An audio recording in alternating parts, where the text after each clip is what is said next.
All right, guys. Today I am with Jeremy Onion, of course, with Fit for Function, and Dan Medves with ATP and In Motion. Today we're going to talk a little bit about how we coordinate a little bit of our care together when we're working with clients that are doing both physical therapy and performance training, and then probably dive into some of the things that Dan does with his clients. He's got all kinds of cool things happening. So excited to dive into that. Dan, before we get going, do you want to introduce yourself? Yeah, guys, my name is Dan Medves. I'm a ACE certified personal trainer. Been a coach at ATP for just over 10 years now. Been with it since it started. And then again, I'm with In Motion coach. I teach classes over there, and I'm also the program coordinator. So we've been with them since obviously the beginning. So they've been open for 6 years now. How's that work? How you divide your time in between ATP and In Motion? How's that look on a day-to-day basis for you? Day to day, a lot of my ATP classes and clients that I see are early mornings, early afternoons. I don't have a total really late night crowd. So kind of in between my downtimes, I kind of worked on a schedule that kind of worked well with me and In Motion. So kind of plugging myself into what classes I'm able to teach at certain times. Gotcha. And then again, like I said, I have some time in late afternoons, where I can crunch and get some stuff done with In Motion if I have to. Like I said, I do coordination for them, so I might have to do some stuff on the computer or meet with some clients, run some assessments. But it's been working out pretty great. Yeah, you and Jeremy both on that early morning crowd. Yeah, it's nice seeing this guy coming in bright and early in the morning. Crazy. Yeah. I'm on like zero sleep right now, so that's even more crazy. But anyway, so we work with you a lot on the personal training kind of client side. Who is your ideal client? And then we'll kind of dive into kind of some of the things we do together. Oh, an ideal client? Man, I don't know if I really have an ideal client. Yeah, I mean, I don't know. I've been doing this for 10 years. It's not a long time, but within that time, I've really seen a lot, and I've dealt with a lot of different types of clientele. Again, with this relationship with In Motion and just the adverse clients that we see, and I just think that has helped me not have to just pick and choose who I'd want to see. That makes any sense. Mm-hmm. I'm up for a challenge. I like helping people, and I love seeing change in the progress. So that's honestly my favorite. I mean, elite athletes are that would be fun, but I don't know. I like seeing this improvement quickly. Things change fast. So a lot of times you're not going to see that with elite athletes. You're going to see little incremental steps. So sometimes it's nice to have someone who you start from a little bit more basic of a function. So those are good too. No, it is. Like I said, it's fun to just see someone get better. Someone that really needs to change versus that someone that's really just doing it just to maybe look good. When you say you like a challenge, what do you mean by that? I guess that is a good question. I like my mind keep working and running. I just don't want to keep doing the same old with maybe the same type of clients. Let's do this, and this. I have a system that I kind of follow and a plan, but like I said, I'd like to see someone that maybe really needs help in a certain area that really lacks some strength or balance there. And I see a challenge in that, like really trying to focus in and get better, because people get, I don't know, they get upset with themselves and, I can't do this, this stinks. And maybe other guys may walk away from that. And I like to keep doing it until I see some improvements and change. Yeah. What you said, you have a plan or a system that you follow. Do you want to dive into that a little bit? Sure. Again, I had a background. I did some stuff at IMG Academy, and I kind of really learned different styles and different ways to train different types of people. And I kind of use that philosophy. I always start out with a dynamic warm-up, and I'll get to why I kind of do that later. I kind of get to that in some recovery as well. But I like to do a really consistent dynamic warm up with all my clients that they can really just say come in on the gym and do on their own, or something they may be able to do at home if they're not with me. Again, for say some active recovery at home.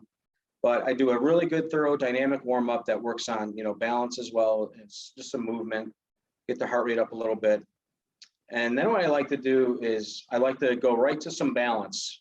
While we're warmed up and got some blood flowing, I like to go to some balance work and focus on. Again, it depends on the client, private client or a class, but it depends on what we're doing. But I get to some balance work, and then from there I get to some movement. We'll work some more movement. I like to get that heart rate up, get really warm, make sure that body is hot. I just feel when that body is hot, that's when the most change occurs and happens. And right after that movement, then I'd like to get to some strength. So that's my focus. So a dynamic warm up, some movement, balance, and strength. And I can really just use that type of method with everybody. And I just plug and go from there, and what I need to really focus on, or not so much maybe that day. But that's what I like to use. So what do most people come to you looking for? Is it strength, cardiovascular endurance? What are their goals a lot of the times? So I've gotten a lot of strength. I have some older population too that I work with, and just some bone density. They go to the doctor and they're like, oh, I gotta keep my bones strong, and that's just something I think just a lot of people maybe not have that education, or they back in the day they said, oh, I can't lift weights, that's just not good for women or ladies. They think they're going to get real big and bulky, but weightlifting, cardiovascular is good. People are just, they want to make sure their heart's healthy, and they still are feeling that, getting winded. There was one other thing. What was the question again? What did you say? What are their typical goals? The typical, what are their goals? Yeah, so I'd say strength. And then I do have some clients that come with me, post surgeries, and just want to keep things stronger, make sure they're, not lacking limitations or mobility. I will see people obviously before that happens as well. And that's kind of where you guys come in too, a little bit. Yeah, it's it kind of leads into some of the other stuff that we were talking about. How do we go back and forth, and how do we collaborate? And I think that's a good thing to talk about, just in terms of, because obviously Nick and I, we do our own assessment and things like that. And, if they have a specific problem, but how does it relate and go back and forth, because I know you've sent me a few people to kind of look at and things like that. And I think it's gone really well. And we can kind of communicate back and forth, which is great. So you want to dive into that, Nick, like how some of that back and forth goes? Yeah, for sure. I think that's something that makes kind of what we do so effective, is that we can kind of dive into the pain side and kind of that detailed stuff. And then the training, strength, mobility, balance, all that kind of stuff, they're hitting that on a regular basis with you, Dan. So it's really an awesome combo. How have you seen that on your end, Dan? Like, you and I have been, how many years is it now? I don't even know. 3, 4? At least 3, yeah. 3, something like that. And of course, Jeremy's been there a lot like recently, as you guys have been diving in. So what does that relationship look like from your end? What are the pros? What are the things that are useful? And what are things that, not just us, but kind of this, I think it's right. We have our own relationship, but this balance of kind of fitness versus rehab and kind of blending those worlds together, I think that's important across the spectrum of all trainers and rehab pros. So maybe what are the things that have gone really well with this relationship that we've had? And then let's also talk about things that are maybe a challenge or things we need to keep working on. I've actually loved this relationship, having you guys inside our facility. I couldn't see it going back the other way, not having you guys here, honestly. We get clients that come in, like you said, they may have pain of the day or they did something over the weekend, or us as a certified professional, I can only do so much, and I only know so much with pain. So that relationship, to be able to send them right to you guys and really pinpoint what's going on. And then what I love the most is that detailed, what I get with you guys. You've sent me emails with links to watch videos and do this with your client, stay away from this. It's just really helped take out any type of guesswork of what should I do, what should I stay away from type of thing. And then my clients have just, has said nothing but nice things to say about Fit for Function, and walk out satisfied every time, saying, man, I cannot believe how much that helped, or I can't believe this is what's causing my pain. Because, everybody just goes right to the pain source of it hurts here. So that relationship has worked amazing for me. Again, taking the guesswork out of everything. Yeah. How about on your side, Jeremy? What are some of the things you're seeing? Again, this system is, I guess, relatively new for you being in the gym, so to speak. What are the things you're seeing on your side? Yeah, I think that it's really great, because wherever the person needs help with, you and I can only do so much, Nick. We have a finite time to work with them, and our goal, is really to help them get back to doing the things that they love to do. So whether it mostly is pain that they come in talking about and wanting help with, and I think as a rehab profession, are really good at identifying that pain, but we see, somewhat of a drop off, I think, when the pain starts to come down.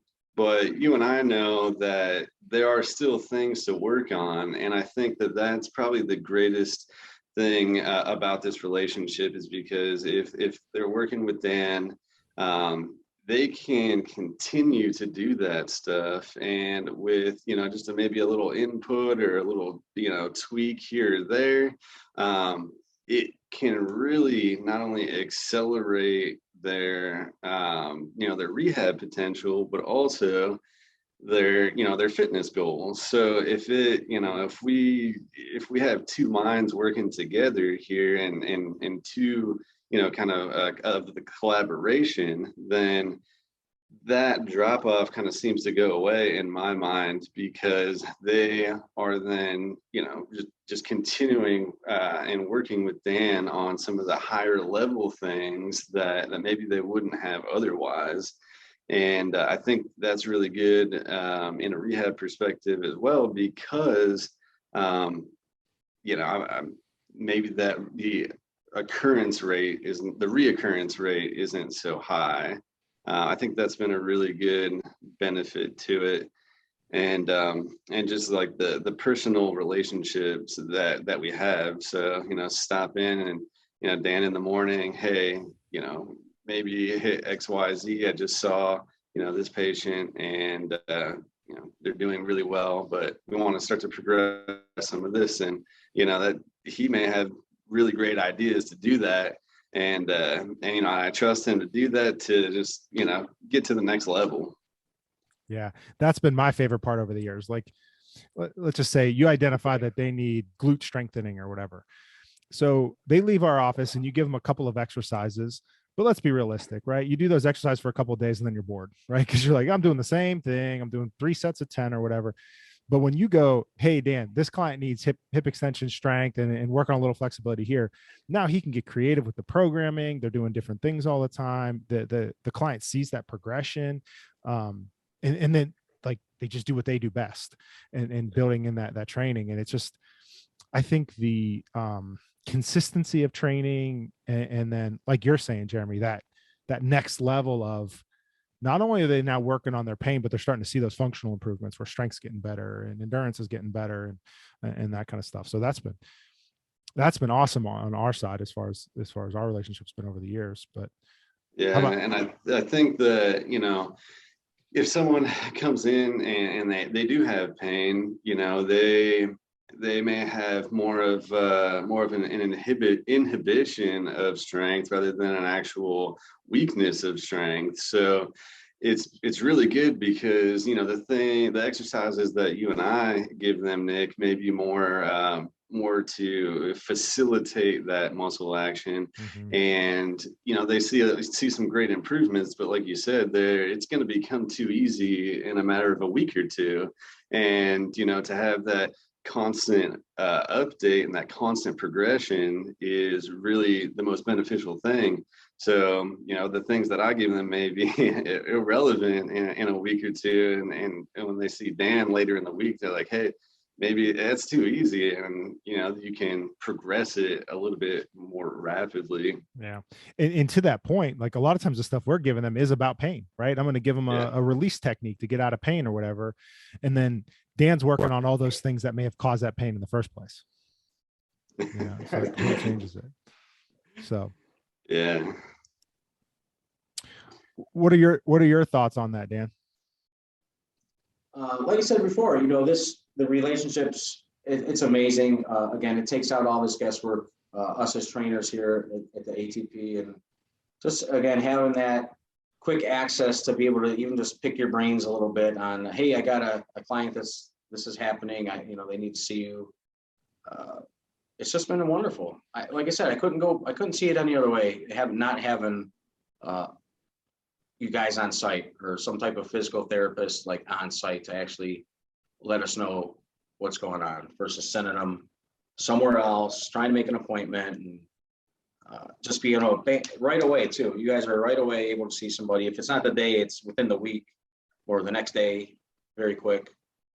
Yeah, I think that's a great part too, because a lot of times, or sometimes they might come in and, we assess them. Maybe they have a little something here and there, but, maybe, we can get that back to Dan and say, hey, do this, try this for a little bit. And then, if it continues, then obviously we might need a little bit more thorough examination of it. But that quick input may help them from, going down that trail to begin with.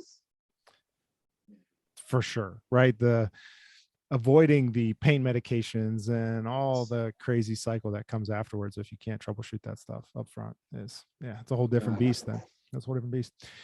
What then are some of the challenges from Dan, from your side, working with a client that's in pain? What are some of the challenges? And again, I think we got a pretty good relationship. We're doing a good thing, but there's certainly always things to improve. And then maybe we can talk about other things that are giving us trouble. So if a client, they're in some pain, or I know we need to work through something and it's not obviously going to hurt them further, as long as it's not exceeding, a pain threshold that it is unsafe. But always working other things too. Yeah, if you got a bum knee, a hurt knee, we're going to obviously focus on exercises for the knee.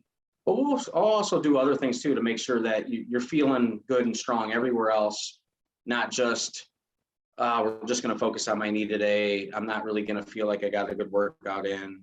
Kind of feels like a PT session. I make sure that we're still hitting everything, the best that I can, and obviously up to the client if they're able to do certain things, but not just focusing on that injured area of pain, if that makes any sense. How do you go? How would you go about?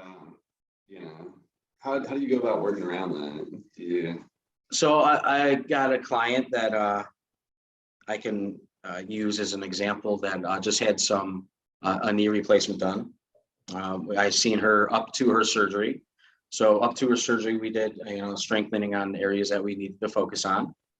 Had her surgery. Recovered amazingly, which I wasn't surprised. I mean, we did all the things that we needed to do. And I feel if you go in there strong, you'll leave there strong. So it came back to me, and obviously there's things that we can't do yet, obviously, but we still focus on things for her knee, some balance, still some strength, but we're also, upper body pushing and pulling, and we still got to rotate. And we still got to get your heart rate up. So we'll do things on the bike or a rower, just, keeping it safe but doing things that still challenging her, keeping heart rate up. And things are going great. I think she's happy with how things are turning out. And I see improvements. Yeah. That goes back to what we were talking about before, just having that base, and for this specific example, having that base strength is really great, and they build up and work up to surgery in this instance. And, we come in and, you and I do what we do best, Nick. And, obviously our goal was to get their impairments down, is to get them back to their functioning. But it's so great to have that relationship to, say, hey, you have a lot of time to work on all of this stuff. So I think that's really good. But I like what you're saying, Dan, not, this isn't something that we're only focusing on their knee. They have all these other goals too, and cardiovascular fitness, upper body strength, which is so important. So I think that's really good. How do you go about like saying, hey, maybe this is too much, or like what are some of the signs like? That's it.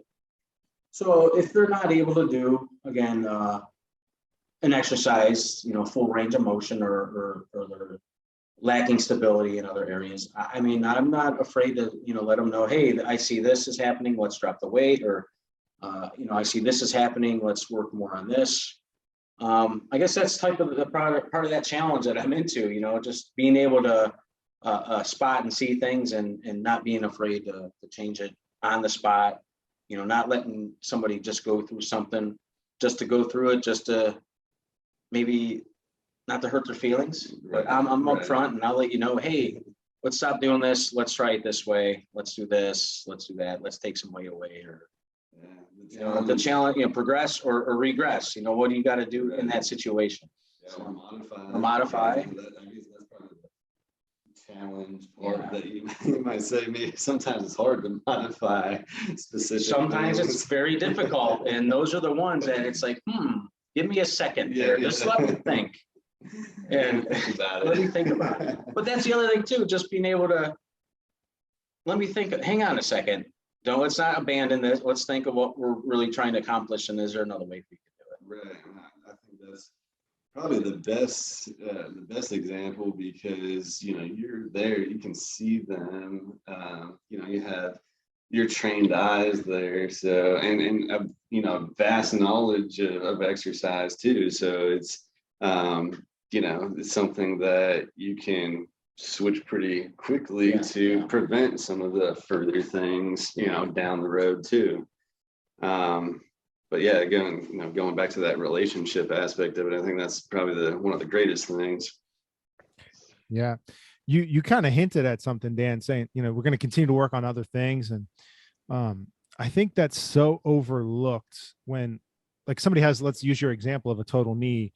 We get so focused on that knee, right? Like, what's the rehab look like for that knee? And I think we're guilty of it as rehab pros, because that's what they're there for, right? But you have the ability to you're training them, right? They're there for their fitness goals.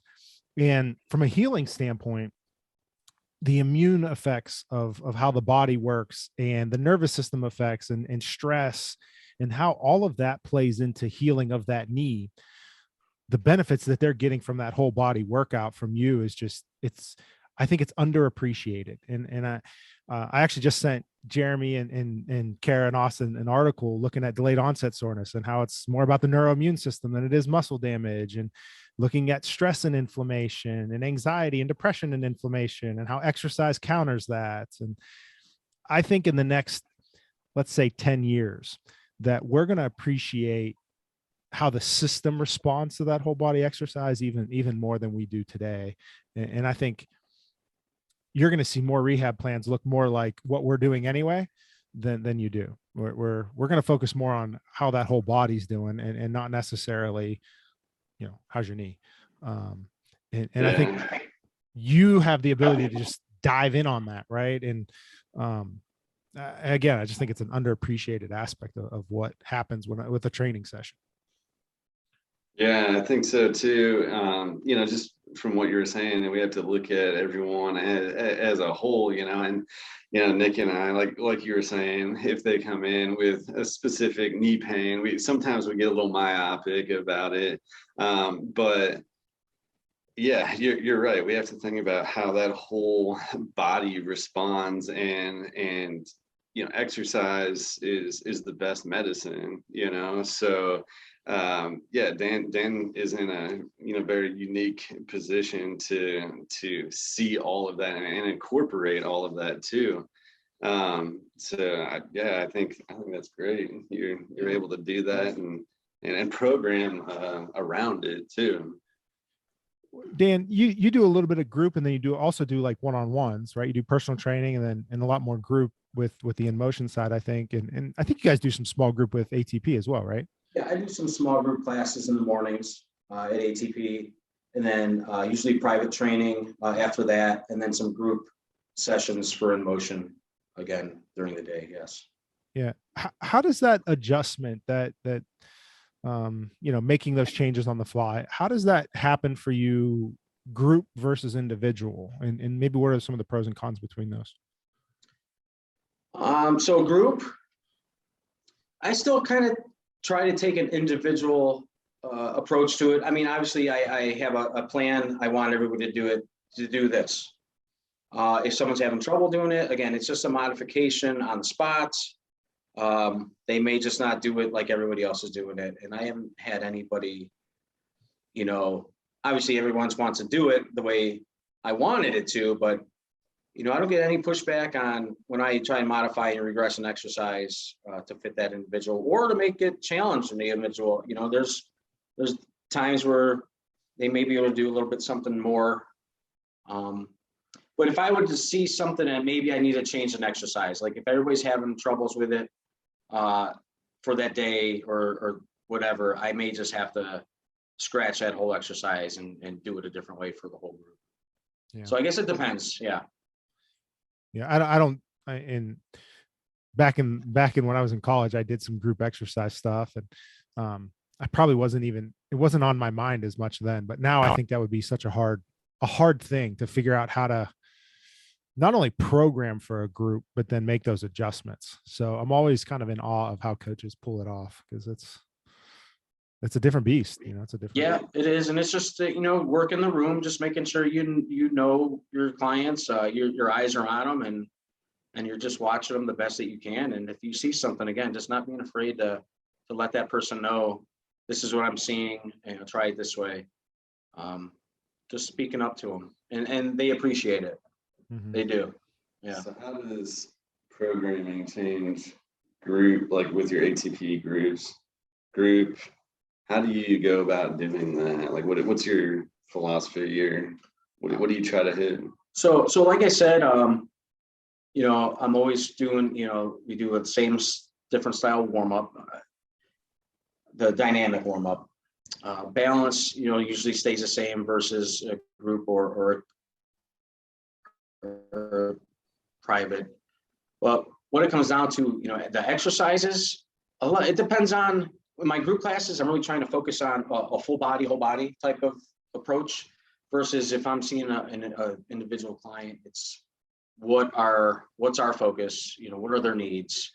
I can still take the same format and just apply it to them maybe a little bit differently. Individualized. Yeah. So it's still that same format that I use. Like I said, it's just, all right, this is my class. We all need to work on this, and this. Here's my private client. We still need to focus on the same things. Let's just focus on doing it for them. So I may choose different exercises, but the foundation, the framework, that template it's going to stay the same. Yeah, of course, and that comes down to just the nature of group training versus individual training as well. Yeah. So that's great. Yeah, and it comes down to how many times I'm seeing that individual in the week. Depends on what we need to really get done or accomplished, versus a class is a couple days a week. So I can say, hey, this day we're going to focus on this. This day is this day is that. So it allows me to, change things up. But again, that all stays the same. My balance, movement, strength. That's our focus. Yeah. Has that balance always been a priority for you, or do you think your work within motions kind of emphasize that? Yeah, I think work within motion, and like I said, I go back to a little bit when I did a lot of training at IMG for athletes, and the focus there on balance was, and I've done a lot of youth training too, IYCA and stuff, and balance, it's a foundation of all movement. So I really feel that should be addressed right away. It gets the body warmed up really nice. You get a lot of stuff firing. What kind of things are you doing for your, let's call it, active adult population? For balance? For balance, yeah. Well, I mean, I agree with you. I think the vestibular system is underutilized. I think, especially as adults, we're not getting on the floor and rolling and tipping upside down and all that kind of stuff. And it leads to balance issues and equilibrium problems, which affects the neck and the eyes. And I think posturally, I think it can have a million outcries to that. But it's not something you hear about. Like, I don't know, at scale, you don't hear people doing balance in these big box group fitness classes. So I think it's awesome that you're doing that, but what does that mean to you? Like, are we standing on one leg? Are we doing dynamic stuff? What's that look like? So yeah, obviously it depends on the fitness level and where we're at in that. But yeah, you can obviously just start stationary, feet together, and raising one foot and closing our eyes and head turns and stuff like that, just as basic as that. But yeah, then we get into the dynamic portion of it, and we may incorporate some balance in our dynamic warm up. And it doesn't just stop at the beginning too. When we get to our strength focus as well, our movement and in our strength, we're doing exercises to where we still need to balance. So that integrated strength, using balance as well with strength. So it like I say balance, it's a part of it, but it's a really big part of it, because it goes all the way into the workout portion of it. Yeah, I mean, I think, yeah, to clarify that, balance can go from all the way down to just standing up out of the chair to your elite athletes who are jumping over hurdles and things like that. So I think there's a huge continuum that everyone's going to benefit from. So at least in my mind, just as a rehab professional, sometimes I get more focused on the more basic type stuff. So that's awesome that you're doing balance with everyone, and at least some component, because even in, like you said, in the strength aspect, if to increase intensity, sometimes you might go to one leg, and that's going to require a lot of balance and not only balance but control as well. So that's awesome. Yeah, right. Again, you don't always have to just go heavy weight. You can also challenge people by throwing some balance to the component in there as well. Yeah, there's so many different. And that just totally slows down everybody, and they really have to focus on their control and lighten and drop their weight. And you'd be surprised. They're like, oh my gosh, I can't believe my balance isn't that good. Sometimes you don't even have to say anything. You don't have to say anything. Yeah, they know. Yeah, I love that, like the look on somebody's face when they try a balance thing that they think should be easy, and they just can't. You're like, that's the other thing. They you may demo something and they're, oh, I could do that. Yeah. I did a YouTube video. I was standing on one leg and doing like VOR, where you stare at your finger and move. It must have taken 10 takes to not fall. Like, I just need to film this video. I do that all the time. It's like, wow, this is really hard. I was trying to talk. So like, Nora, I've done it, but I don't talk. Right. And then just adding that extra task of talking while I was doing it, it was my wife was filming it. She's just laughing at me. I was like, this is terrible. Terrible drill. But yeah, cool. I've been seeing you doing a lot with the Blaze pods. How's that been? Yeah, the Blaze pods have been great. I just started, shout out to your social media profile. Yeah. We've had them here for a little while, but I've really just started trying to play with them and use them, and they're going great. And again, for balance as well. I mean, that cognitive work, the balance work, that dual tasking, that just awareness It's been great. I've been using them with a lot of clients. I've also introduced them into our group classes at InMotion, because again, that's a huge part of InMotion is just, cognitive work. And it's been fun in the classes. Everybody's been enjoying them. It's a little bit different of a change. And again, just that little simple, easy exercises, like saying just a balance exercise where you have to tap a light, becomes, oh my gosh, my heart rate is crazy high right now just from tapping a light with my foot. Right. So we're now starting to get that cardiovascular in again early into the training, just into the balance portion of it. That's intriguing. Why do you think their heart rate's going up? Man, there's a lot going on. It's not just standing on one foot. There's a lot of mind to muscle connections. We're also now moving, not just standing. Do you think it's a stress thing? You think it's like a sympathetic nervous system thing? I don't know. Exactly. Yeah. I wonder. Yeah, with that cognitive influence, definitely could be. Yeah, and again, it's nothing intense. I mean, I just set, like, I have a simple one. I just set 4 up in a line, just tap one and stand on one foot the whole time, and heart rates are going up just from that little bit of movement, standing on one foot. That's super interesting to look at too, because there's kind of different settings, right? Where you just hit one that lights up, and then there's other one, like a different setting with the confounding colors, right? So it might light up red or green, but you have to hit the blue one, right? Something like that. Yeah. So like I said, I like to progress exercises. So we'll start basic. I'll say just hit the blue light, and there's just one light flashing, and you just hit the blue light. And then we'll progress it to where there's 4 lights on, and I'll say either hit the blue light or hit a different colored light. But again, now they're seeing multiple colors, but still have to keep focus on what the action is. Yeah.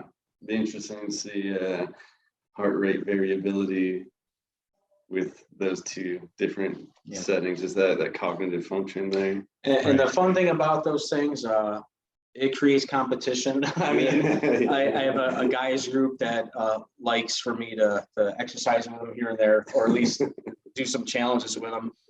And I was pulling out the Blaze Pods, and we've been using them, so they know they like to compete with them. They keep score. But I just wanted to do a basic fun warm up with them one day. And it was really just running around in a circle, go to your light, hold a plank, for it's like 3 to 5 seconds, and then it's okay. Your light's going to light up again. Go to your light, hold your plank. Well, after the first round, they realized that it was keeping score, and all the lights would go out after the first light was tapped. So that little fun basic warm up became a competition, and that warm up really became like the workouts. I mean, we were dying. So it really creates some fun competition just by counting some scores. Wait, you were doing it too? Yes, I was. Is that what I saw you practicing? Probably. Dan's out there practicing. I gotta get better. He's practicing on his lunch break. Yeah. Competition will do that. Competition will do that. So those have been fun. So yes, fun tool to use for movement, balance, a little bit of strength as well. Yeah. Yeah.